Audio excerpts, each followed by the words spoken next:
These questions never happened before. That is the one I'm explaining to you.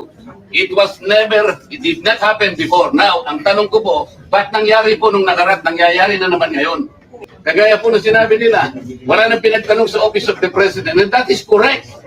That is in line with that tradition.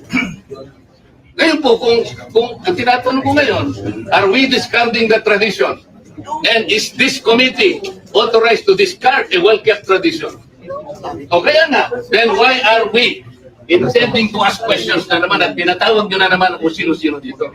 The first thing is, that is the manifestation of Congressman Dante Marcoleta, and it should be answered by the members. If the motion, then after that, Marcoleta will vote that motion. Hindi ba ka nasagot eh?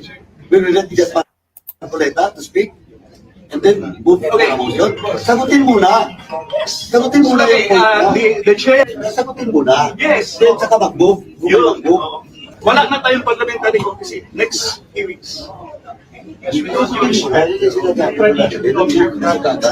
Dapat na question answer, not query, or yung manifestation. Then, Ano yung binigay statement na sino tinatanong ko? Pira naman na. The question is addressed to the chair. Why would the members answer that? so, they don't have the authority to speak. Oo naman yung pinagsasabi.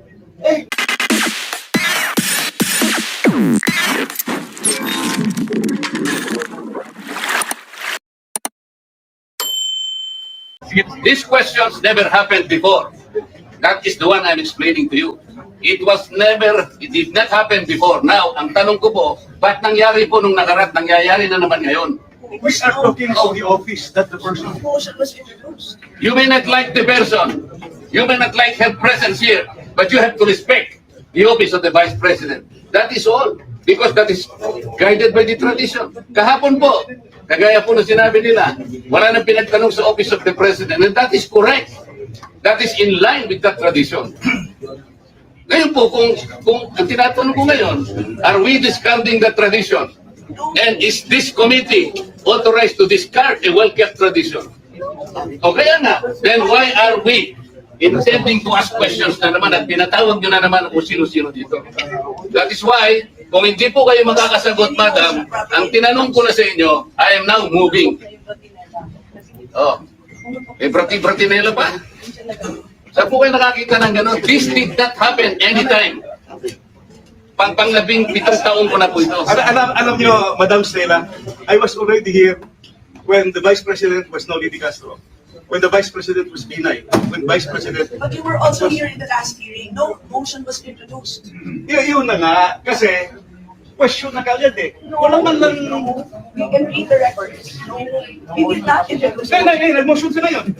But it's Parliamentary muna. Parliamentary muna. That is just, the first thing is, that is the manifestation of Congressman Dante Marcoleta, and it should be answered by the members. If the motion, then after that, Marcoleta will vote that motion. Hindi ba ka nasagot eh? We will let just Marcoleta to speak, and then move to the motion. Sagutin muna. Sagutin muna yung point mo. The chair will answer. yes, you can introduce a motion, but have a member introduce it. No. Before we move a motion, parliamentary muna. The rulings of the chair form parts of the proceedings of this committee and of the House. So you have to answer the question. Sagutin muna. Yes. Then saka mag-move. Yun. Mag-move. Okay, settled. Yes. Rulings of the chair form parts of the rules because it will set a precedent. So if we will set a precedent now that we are discarding traditional parliamentary courtesy, goodbye, parliamentary courtesy. Wala na tayong parliamentary courtesy next few weeks. Dapat na question answer, not query, or yung manifestation. Then, Ano yung binigay statement na sino tinatanong ko? Pira naman na. Ayan yung first na part. Ayan yung first. Medyo mahaba yan eh. Medyo mahaba yung ano na yan eh. Medyo high blood na si Marcoleta, gusto nang sumapak ng katabi niya. Well, you know, they have a really good point here, no? And it is actually a very brilliant question. So sabi ni Kimbo, hindi naman kayo nag-motion. Nag-motion na nga. O ayan, sagutin mo na. Ba't hindi nyo tinanong nung last na hearing? It doesn't matter, bitch. Diba? Ang na-move yung ano na yon, na-move yung obob kasi mag-preside. Totoo, sobrang obob mag-preside ni Kimbo. Ayun. It doesn't matter, bitch. Nag-move na si Marcoleta, then you have to rule on it. Hindi nag-rule si Kimbo. Okay? Ngayon, ito si Kimbo, dahil nga gusto niyang i-please ang lahat ng tao sa buong mundo na hindi naman po pwedeng mangyari dahil ang mundong ginagalawan mo, Kimbo, ay nagre-require na ikay maninindigan sa isang posisyong tama. Okay? Hindi siya makapag-commit na wala ng parliamentary immunity. Wala ng parliamentary courtesy. Hindi siya makapag-rule doon. Pero, hindi niya naman sinabi. Tapos gumagawa-gawa na lang siya ng mga excuses. Ayan. There's another video teka ha. Yung isa pang video dito kay Minda Vote. We don't have the, The question is addressed to the chair. Why would the members answer that? so we don't have the authority to speak. Why the chairman only speak? Di ba, may pwede salita? We are also member, just the same. Nandiyan lang po yun. Alam mo yun? Sino yung ano na yon? Who is this guy? Sino tong guy na to? Sino tong guy na to?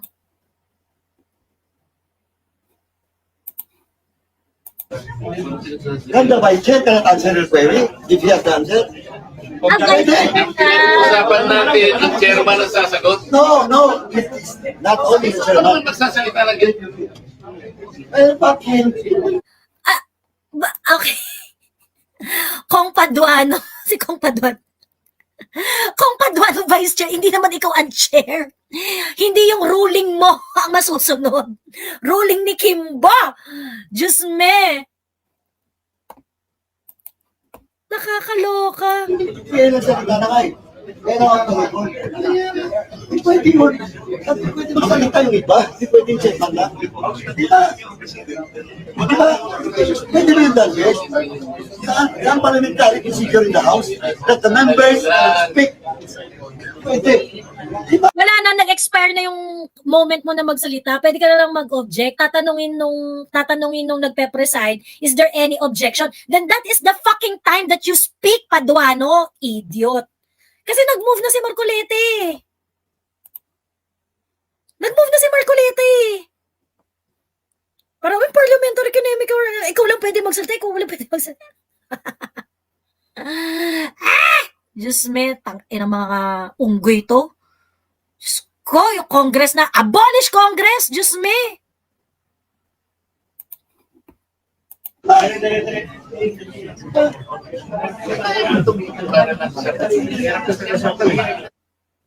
Ayan. Actually, gusto kong sana, panoorin yung buong part ng, buong part ng hearing. Teka ha. Ito. Teka lang ha.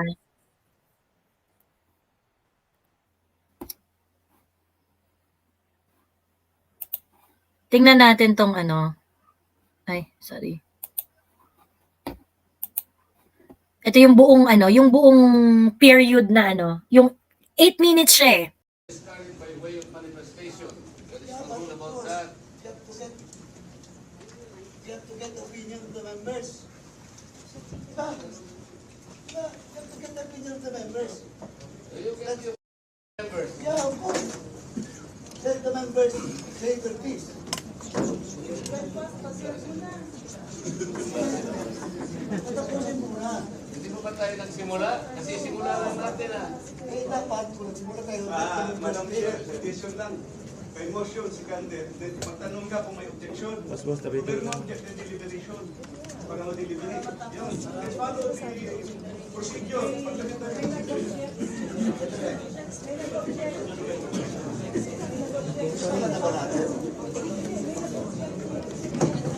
Pag may objection, may deliberation tayo. Hindi po yun tinatanong kasi, sagutin ninyo if this community has the right to discard a well-kept tradition. Is this committee authorized to set aside the tradition? That is the question that needs to be answered first and foremost.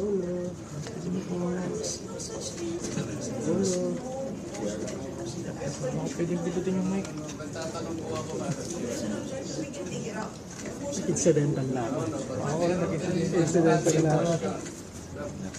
Wala papasok sa mic natin. To you, a long-standing, time-honored tradition. Ang tinatanong ko po,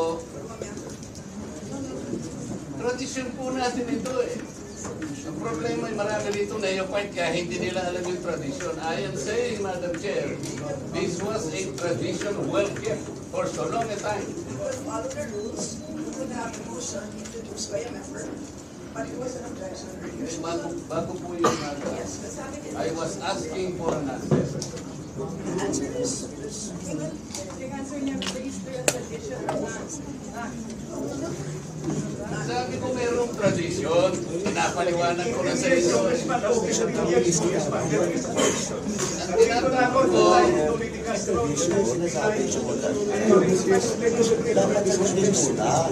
Kasi di ba nasagot, nag-move ka, nag-motion lang. Hindi nga eh.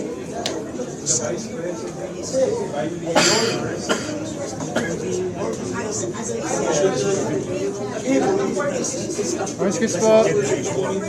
Opo. and it's extended at the start. At the start, it is extended before intermission. This is required because the petition is suspended, and it is also introduced by a member who should be parts of the petition. So it's not a Madam, there's no such authorization to set it aside. magano na muna tayo para ma-record. Para ma-record.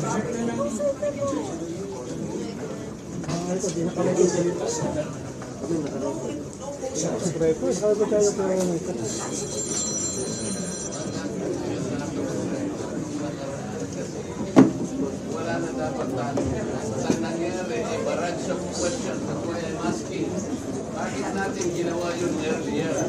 Are we not already respecting a tradition? Well, kept going sa hindi nga, pinagtatanong niya siya. Meron pang pratinela, whatever. That is disrespect to the office of the President, Vice President. So, ano na pinagtatanong niya sa natin? These questions never happened before. That is the one I'm explaining to you. It did not happen before. Now, ang tanong ko po, bakit nangyari po nung nakaraan, nangyayari na naman ngayon? You may not like the person, you may not like her presence here, but you have to respect the office of the Vice President. That is all. Because that is guided by the tradition. Kahapon po, kagaya po na sinabi nila, wala nang pinagtanong sa office of the President. And that is correct. That is in line with that tradition. Ngayon po, kung ang tinatanong ko ngayon, are we discarding the tradition? And is this committee authorized to discard a well-kept tradition? O kaya nga, then why are we intending to ask questions na naman at pinatawag nyo na naman kung sino-sino dito? That is why, kung hindi po kayo makakasagot, Madam, ang tinanong ko na sa inyo, I am now moving. Oh, pratinela pa. Saan po kayo nakakita ng gano'n? This did not happen anytime. Panglabing 7 taon ko na po ito. Alam nyo, Madam Stella, I was already here when the Vice President was Nolini Castro. When the Vice President was Binay. When Vice President... But you were also here in the last hearing. No motion was introduced. Yun na nga, kasi question na kaagad eh. Wala man lang... We can read the records. We did not take this. Sana may motion siya ngayon. But it's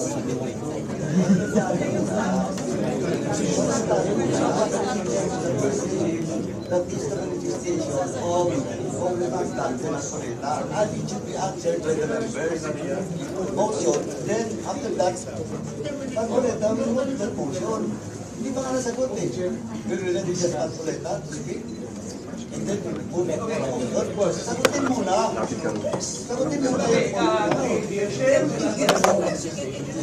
but have a member. No. Or move a motion. Parliamentary. The rulings of the chair form part of the procedure. So, you have to answer the question.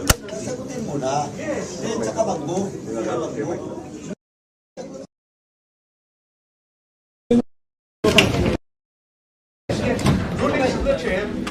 parts of the rules because it will set a precedent.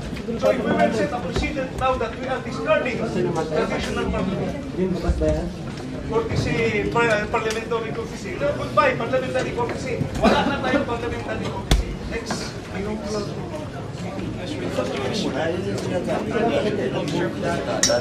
Dapat ang first answer your query or your manifestation. Then after that, Chairman na tinatanong ko, pera naman natin. Pero sasagot. The question is addressed to the chair. Why would the members answer that? we don't have the authority to speak. Kalokohan naman yung pinagsasabi. Why the chairman only speak? Di ba kami pwede magsalita? We are also member, we just the same. Tandaan mo yun. Alam mo yun.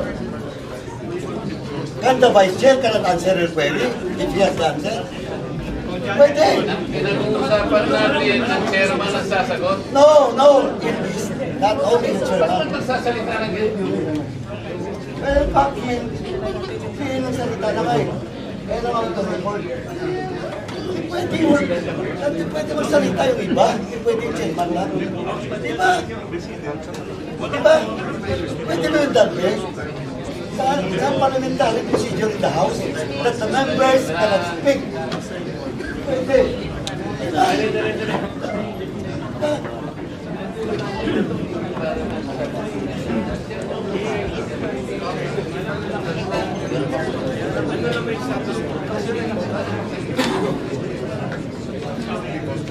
Okay. Of course, ano yung chairman ng House?